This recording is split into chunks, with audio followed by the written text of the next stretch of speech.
we did some good things. We just didn't finish, and some of that's a credit to the stuff on the mound. That's what makes Luke Heman, is he does a good job of minimizing innings. He was pretty bad there in the first, but he's able to execute enough to keep it at 1, and you look up and down. We talk about, alpha ABs is what we call them, but runners in scoring position with 2 outs, and 2-out hits are never easy. 2-out hits are tough, especially against those arms, but we were 1 for 5 in those situations, and I thought there was 2 or 3 moments throughout the game. I thought all in all, we did some really good things. They did some really good things.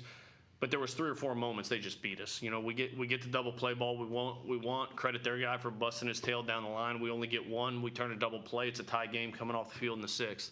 But we aren't able to turn it. Mose settles in and gets the next one, but gets what it's done. They just bested us a little bit right there. We have some situations with runners in scoring position and 2 outs. They were just able to execute pitches and get us off the barrel. I thought, we really worked counts. I thought against Luke, we really did a pretty good job of taking pitches. I think he punched out 2 or 3. He didn't punch out very many guys. We did a good job of working him and getting to some good counts, but we also just had some bad at-bats there in the middle. I think it was the 3rd. We just had some really weak outs, and it lets him settle in a little bit and pitch 1 more inning deeper. So, credit their arms for minimizing that. We left 12 guys on, and just the rules of the game will tell you it ain't easy, especially against those arms. But to win the game and to win the series, winning the series against a team like that ain't easy either. And so bottom line is they bested us in 2 or 3 opportunities, and it's 1-1 going into tomorrow with Ben Hess on the mound. So I think we'd all take that coming into the weekend. Yeah, Coach. Luke Heman, obviously a guy that a lot of people know very well, former Alabama player. How do you kind of prepare? Do you prepare differently at all for a guy like that who knows the field very well, knows kind of how the players go at the plate and field well? Is there a different approach to kind of getting ready for maybe a former player? Yeah, more than anything, just trying to make sure we're not making it bigger than it is. It's just another arm rolling into town. And fortunately for us, there's so many new faces here, and so and Luke's doing some things a little bit different. He's throwing the slider a lot more this year, and I didn't watch Luke a lot last year, but Mac tells me, more curveball than slider last year, and he's throwing the slider more. The fastball's really good, man. And what makes Luke Heman good is just his ability to minimize and his ability to take what a lot of arms turn into 4 or 5 run innings and turn them into a 1-run inning. That's what makes Luke good. And so I don't think necessarily, just especially with the turnover, the preparation's any different outside of just obviously our guys want to beat him. There's no secret about that. But not letting it be bigger than it is. Not letting it try to be. And I thought we did a good job emotionally, not making it bigger. And he's good, and we locked horns with him and competed, and we got him out of the game in a 1-run game. And I think that's all you can ask for right there. And like I said, they just executed a tick better than we did kind of the 5th, 6th on. Yeah, and the offense as a whole only had 4 total strikeouts against a pitcher that's actually usually has a lot of strikeouts in a game.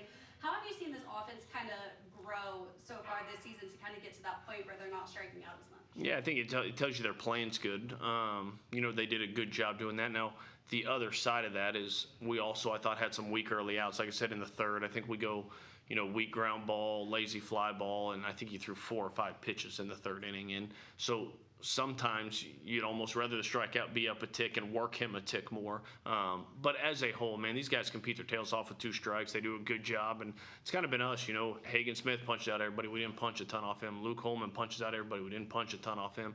So this group does a really good job of competing with 2 strikes. We just, again, I thought, and this was very few times. I thought the 3rd inning was the only time we really gave some at-bats away. But we got some good counts. We had a couple counts where, like Ian's last at bat, he gets in a 3-1 count and just gets beat by a fastball above the zone. We had too many of those today. I thought we had 4 or 5 of those where we got to the counts we wanted to be in kind of uncharacteristically left the zone, which sometimes speaks to trying to do a little bit too much. But all in all, like I said, that's also a credit to those arms. Those are really good arms they run out at us. Coach, your team had a lot of opportunities with runners on base today. What do you want to see from their approach when runners are on versus when it's just them? Yeah, I think what we look for there is just not changing anything, still keeping your plan together, still getting the ball in the damage zone and being on time. And the hard thing is when you have some arms like they threw. You had Holman, Ackenhausen's been great, Guidry's good. Those guys do a really good job of, and you saw it yesterday with Little. You saw it yesterday with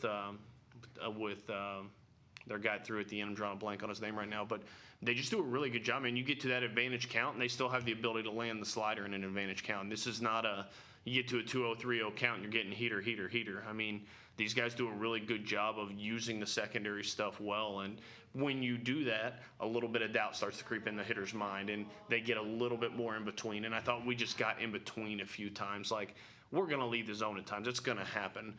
But if we're going to leave it, let's leave it with some conviction, right? And I thought we kind of left it and broke it down a few times. So that's what I really like to see. Have a plan and go execute your plan. If your plan's wrong, we'll adjust the next at bat. But I think today they got us in between on some pitches in big spots, and that's where we weren't able to quite cash in. Coach, another good start for Zac Adams today. Kept the offense in the game. They've thrown the kitchen sink at this kid his freshman year. What do you like what you've seen out of him against some of the toughest lineups in the country week in and week out? Just a steady heartbeat, man. That guy's got a slow heartbeat. He doesn't try to do too much. You can't tell if he just punched out 10 or if he just gave up 10. It's the same guy every day. And for a young pup, that's incredibly mature, and I think it's in the same vein, that's what Luke Heman does well. I think that's what Zac Adams does really well. He's done a really good job throughout this year he's been in some messes at times, and he might give up a run or two, but he does a great job of managing his innings. And he might give them 1, he might give them 2, but it's very rarely 3, 4, 5. And that speaks to the mentality. He doesn't go into panic mode. He doesn't try to do too much. He just knows if I go out and execute my pitches, they may get a hit there. I mean, they may hit a homer here. They might do something, but if he executes his stuff, that he can control those innings. And that's what he does such a great job of. And, man, there's a reason he's pitching on Saturday. I love that Saturday game because you're looking at it and you either get beat on Friday night and you're sending a guy like Zaner to try to even up the series, or you win like we did last night and you're sending Zaner with a chance to win the series and you like your odds. I thought he did exactly what we wanted him to do today. I mean, I think he gives up. I think he got that third run kind of tagged to him. But man, you told me he was going to give up 3 runs in 6. I'd have taken that in a heartbeat. We just weren't able to quite do enough offensively to push it over the edge. Yeah, Coach, today, Senior Day, honoring all the seniors. I know we've talked about them a lot individually throughout the season, but as a whole, what have these seniors just kind of meant both on the field and off the field to this team? I mean, they're the leaders of this group, I mean, the best teams I've ever coached are very player-led teams. It's one thing, and when you have a coach doing this, I think it's our job to kind of set the vision, create the environment in the fall, and set all that stuff.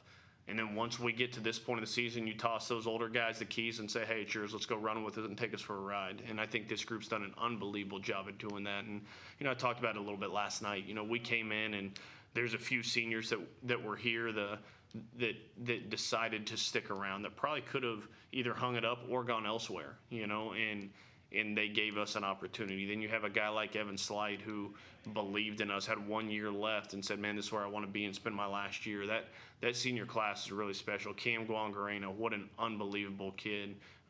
He's actually going to stick around and help us out next year as well as he's finishing his grad degree. Matt Gassetti, I mean, I remember JJ and I sitting in the meeting room talking to Mac during the draft, and that guy had plenty of opportunities. There's plenty of teams that wanted to sign him. And he held firm to what he wanted, and if he didn't, he was happy to come back. And Matt Gassetti coming back, you've seen him grow throughout the year. I mean, had a good start, and then a really tough about 3 weeks, offensively at least. But even in that stretch, he kept leading the pitching staff. He called a great game. He did an unbelievable job with that stuff.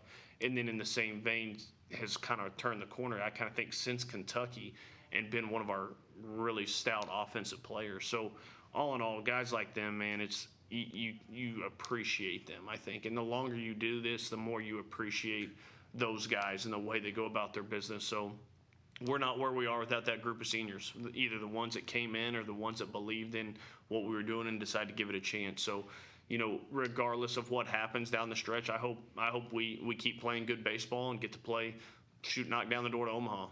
But we're going to do that at some point. It's coming. There's no doubt. And this group of seniors is going to be the first one to pave the way for that. And that's something for them to be extremely proud of. Anything else? All right. Thanks, guys. Roll Tide.